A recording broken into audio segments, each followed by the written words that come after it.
అయితే ఒక స్కెచ్ చేసావు కదా, ఒక అమ్మాయి కావాలి నాకు, ఇలాంటి అమ్మాయి కావాలి, దొరికింది నా బిగ్ బాస్లో? ఏడ దొరుకుతుందమ్మా, రాగానే పోయి పుట్టుమచ్చ ఉందా అని ఎదుగుతున్నా. నాకు సార్ ఎందుకు పెట్టినా కూడా తెలియదు నేను పుట్టుమచ్చ.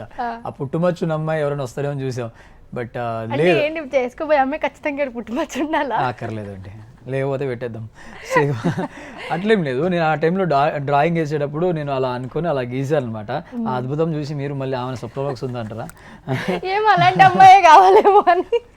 లేదు, అలాంటి అమ్మాయి ఇంకా హ్యాపీ, అది ఇంపాసిబుల్ కాబట్టి గీసేసిన. సన్నీకి ఎలాంటి అమ్మాయి కావాలి అంటే చాలా మంది ట్రావెల్ ఫ్రీక్ ఉండాలి అంతే, సింపుల్ వర్డ్. కాదు, బిగ్ బాస్లోకి వెళ్ళి విన్నర్ అయిన తర్వాత, విన్నర్ అనేది పక్కన మీద నువ్వు బిగ్ బాస్లో ఫుల్ ఎంటర్టైన్ చేసి మస్తు మంది అమ్మాయిలు ఫ్యాన్స్ అయ్యారు నీకు. This is true. బయటకు వచ్చినాక మీకు కూడా తెలిసిందో తెలియదు అంటే నేను చాలా తక్కువ ఇంటరాక్షన్స్ అయినాయి నిజంగా దునియాలోకి, ఇంకా బయటికి పూర్తిగా వెళ్ళలేదు. వచ్చే రోజు ఒక వైబ్ చూసాను నేను, అంటే ఎవ్రీబడి వీఆర్ ద విన్నర్స్ అనే వైబ్ ఇచ్చారు. అన్నపూర్ణ 7 acres బయటికి వస్తే ఆ సైన్యం నా సైన్యం అది అనిపించింది.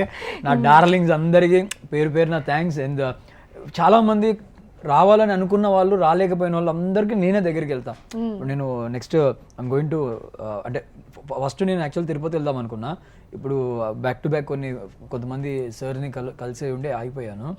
బట్ కేదార్నాథ్ ఫెబ్లో వెళ్తున్నా. సో నౌ ఈ 26th అమ్మ ఫస్ట్ ఓవర్ యాక్టింగ్ చేయక ఇంటికి రా అన్నది, ఒకసారి అడుగు పెట్టి నీకు కావాలంటే ఎక్కడికైనా వెళ్ళన్నది. సో కళావతి ఒక గీత గీసింది కాబట్టి ఐఎమ్ గోయింగ్ టు ఖమ్మం అన్నమాట.